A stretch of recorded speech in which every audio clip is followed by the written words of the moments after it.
Hello everyone and welcome to the video portion of section 89, which we call 20 Minutes of Truth. This is the lifestyle portion or the holistic portion of both the practice and the website. And as the name implies, section 89 is the Alignment Center's code for healthy living and a healthy lifestyle. An organized, sequential, step-by-step approach to systematically lower stress and inflammation. Because the part of the brain that manages stress is the same part of the brain that manages posture. Now, exercise is step 4, but it can be implemented anywhere along the way. Bonus, for non-patients of the practice, welcome. For patients, things they can do outside the office to improve the results that they get inside the office. Because the part of the brain that manages stress is the same part of the brain that manages posture. Because the better you manage the lifestyle stresses of diet, nutrition, hormone balancing, exercise, sleep, inflammation, the better you will be able to manage your alignment, correction, your posture, and your overall health. This is the information that many patients are looking for, but it is difficult to find.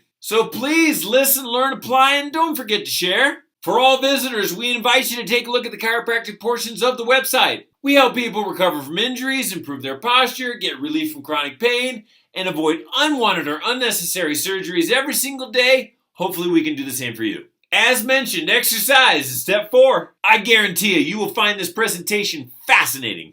I'm thinking 95% are things you've never even heard before. Now, it doesn't go against what you're doing, but rather it'll add a critical step that I think you've been missing. A low risk, high yield, high benefit, overall holistic activity that anybody can do at any age. Now, because it's labeled step 4, let's just do a quick review of the first 3 steps. The first step is to cleanse, discussing the direct and indirect correlations found in the literature, along with the steps of the cleanse program. If you have not already, check out where it all starts. Second step is healing digestion. Take a trip down the tubes as we discuss related and seemingly unrelated health concerns correlated to digestion. Along with the healing digestion program, it is a game changer. Third step, hormone balancing. We concentrate on the major hormones and the health concerns that hormone imbalances have on the body, along with the approach that is completely personalized. No do-it-yourself program for hormone balancing. Let's go to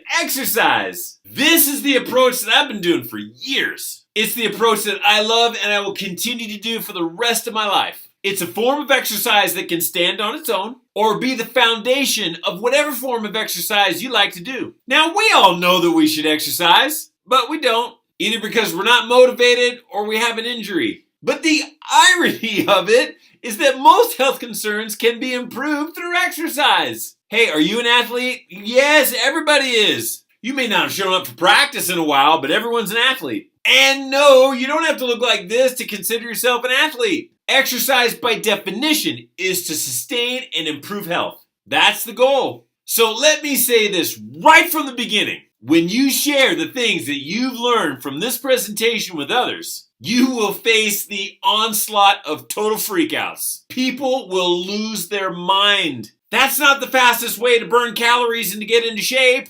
Agree. But at what expense? The goal is not to get in shape the quickest and destroy your body in the process. That's not Section 89's purpose. It's to better overall health, both directly and indirectly. I chose 5 ways that exercise can sustain and improve health. Build muscle, burn fat, balance hormones, improve digestion, and brain and nerve health. First, build muscle. Now, did you know that you have 2 types of muscle fiber? Just like that Thanksgiving dinner, you got light meat and dark meat. Now, it looks different because there is a physiological difference between the 2 fibers. First, let's go type 1 fibers, which is the dark meat. The physiology of that muscle fiber type is what we call slow twitch and is fatigue resistant. Great, I'll take some of that. Type 2 fibers are what are called fast twitch and fatigue quickly. Built for speed, not stamina. Now, let's look at these 2 fibers just a little bit closer. And let's look at the different physiological characteristics of each. And then you can decide which fiber, which physiology that you want as the foundation of your body. Type 1, the endurance and stamina-based dark meat, or type 2, built for speed, light meat. Now, type 1 we call aerobic fibers, because that's the exercise term that targets type 1 fibers. Now, aerobic means in the presence of oxygen. So when you exercise these muscle fibers, you're not getting out of breath. You will always be able to breathe to keep up. Cool? The properties of type 1 aerobic fibers are listed here. These are your long distance, steady, even paced exercises, always done in the presence of oxygen. Now contrast that with type 2 fibers that we'll call anaerobic. Anaerobic means without oxygen, means we're going to be getting out of breath. This form of exercise is burst, done very quickly, high explosive, followed by periods of rest. The physiology of these type 2 muscle fibers is listed here. These are your CrossFit, circuit train, high intensity interval workouts. These target the superficial, those sexy muscles that you can see when you look in the mirror. These muscles do burn a lot of calories. They're large muscles. So many people go for these, and that's great. Not against it in the least. But what am I against? I'm against working out these muscles in the form of demanding exercises without and neglecting the type 1 joint stabilizing muscles first to create that foundation of stability. I want those joints stable, or else you're setting yourself up for injury. And that's usually the case. It seems like nowadays everyone's touting the great results they get when they exercise type 2 fibers without addressing the benefits of type 1 muscle development. No, I'll go a step further. And I'll even say that many trainers talk down, dismiss, and even discourage workouts that condition type 1 fibers, saying it's a waste of time and they won't make any progress if they do these types of workouts. Oh, really? Then why do we have type 1 fibers? Did somebody make a mistake? One of my goals as a chiropractor is to lower your risk of injury and to create a solid structure, a stable posture. Once that foundation has been laid through endurance-based exercise, then and only then will I give the green light for other forms of training. See, the amazing part is you can influence the percentage of fibers found in each muscle group based on the type of exercise that you perform. If you want to increase the aerobic fibers within a specific muscle, you can. Same goes true for anaerobic development as well. So when you exercise to alter the percentages of those muscle fibers within that muscle group, you alter the way that muscle behaves. So if you're developing a bunch of non-joint stabilizing muscles, where joint stabilizing muscles should dominate, what did you just do to the stability of that joint? Yeah, I know. See, these aerobic fibers, they have a very high concentration of something called mitochondria. Mitochondria. They're the energy-producing power plants of those muscle fibers. Now, type 1 fibers produce energy at a very steady, long-lasting, stable, endurance-like way. That means you get a stream of steady, long-lasting, stable, endurance-like energy. Who doesn't want that? Type 1 fibers are geared towards structural stability and a steady stream of energy physiologically. Better condition and train your type 1 fibers is what I'm saying.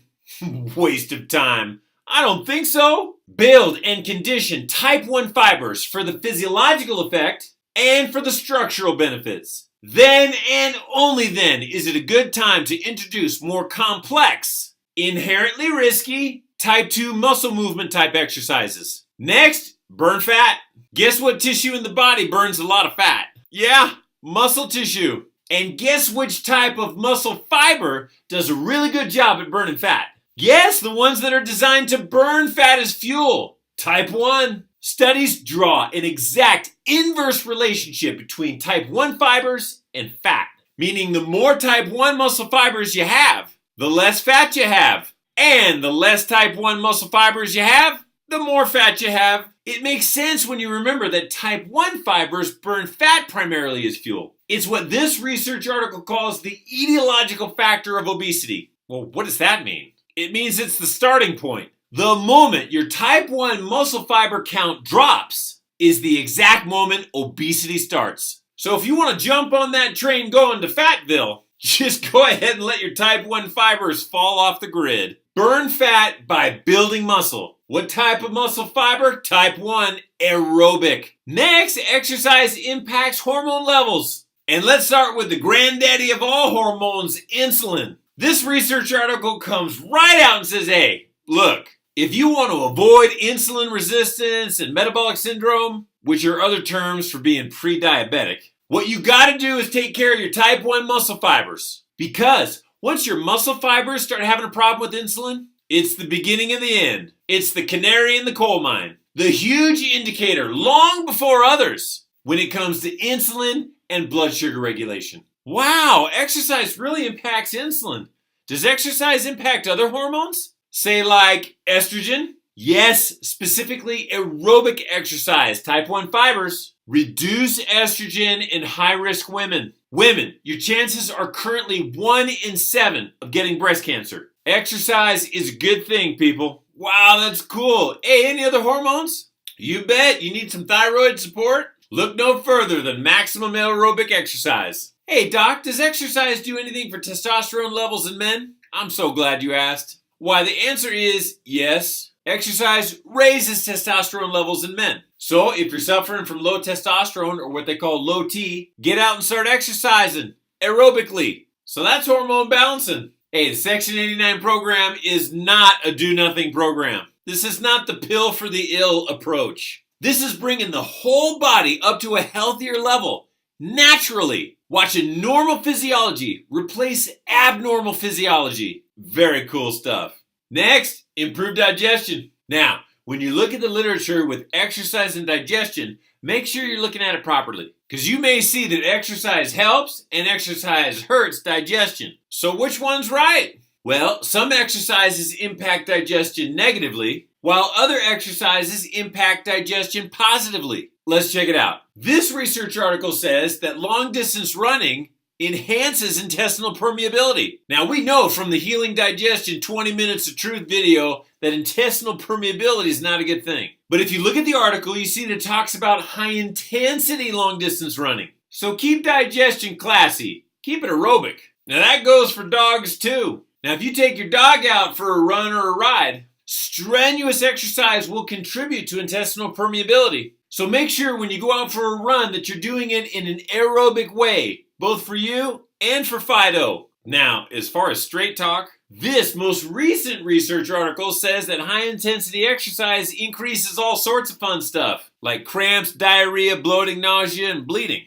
Now, contrast that with research like this that says that there's tremendous benefit and incredible upside to the digestive tract from exercise. This research article goes so far as to say that exercise reduces the risk of colon cancer. Beautiful, I'll take it. Contrast all the unpleasantness that's correlated in the literature to strenuous exercise to this research article that says that activities like walking, aerobics, and cycling shows long-term benefit for irritable bowel syndrome. Great, sign me up. Amazing stuff, people. Digestion. Now, on to brain and nerve health. Now remember, the part of the brain that manages stress is the same part of the brain that manages posture. And we've known for a long time now that exercise is neurogenic. Neurogenic, what does that mean? It means that exercise helps nerve tissue improve its interconnectedness. The connections within the brain are improving, and that's a good thing. Well, gosh, what form of exercise does that? Well, moderate, meaning aerobic exercise, of course. Brains are plastic, meaning the connections can change. They can be made or lost. I mean, how many good ideas come to you when you go for a walk? Just coincidence, right? Aerobic exercise reduces anxiety and depression. When exercise is done properly, you got changes happening all over the body, including the brain. How about mood and pain perception? Yes, specifically aerobic exercise improves mood and reduces pain perception. And on top of that, if you want to decrease your chances of dementia, yes, go ahead and exercise aerobically. That way you can remember all those great TV shows that you grew up watching. Yes, aerobic exercise improves brain and nerve health. So the benefits are not just a few, they're many. Now this is the slide that tells me to throw out the disclaimer. I am not an exercise physiologist. And I don't claim to treat, cure, prevent, or diagnose any of the conditions listed or mentioned. So what can I tell you? I can tell you when exercise is done properly, it supports normal physiology. And when you do that, good things happen. And don't trust me, trust all the guys that do the research to show on paper what we knew to be true all along. Exercise is good. Now this is the slide that I tell you that the difference between this Section 89 program and others is our ability to measure. Now, as we do for other steps of the Section 89 program, we will use the ending results of the previous step as the starting measurements for this step. But if this is your first video, you don't have those. That's okay, we'll get you hooked up. We're going to use several measurements to monitor exercise progress. And you can find them all under the Learning Center tab. So go to the Learning Center tab after you get the introduction to it here. That way you kind of know what you're looking at. First is the metabolic assessment form, and second is the bioimpedance analysis. Metabolic assessment form you can do at home, but the bioimpedance is a test that's done in office only. Now what you can do if you're a do-it-yourselfer is get yourself a fat loss monitor off of Amazon. I go through how to set it up and how to use it in the Learning Center tab under exercise. Another awesome self-check is called the sit-rise test. And the developers of this test say the results correlate to life expectancy. The better you do at the test, the longer you're expected to live. And the test is done exactly how it sounds. You go from a standing position, down to a sitting position, back up to a standing position using nothing but your feet. The lower the score, the lower the life expectancy. Go check it out afterwards in the Learning Center tab for details.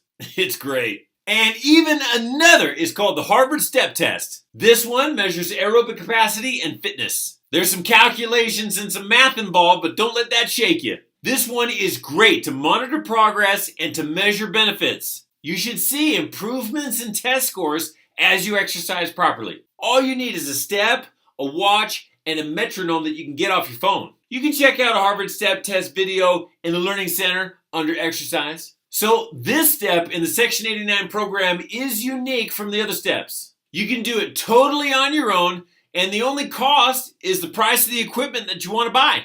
And it involves two general categories of exercise: run and resist. Some people say cardio and weightlifting. I do not like those terms at all. I prefer aerobic and anaerobic.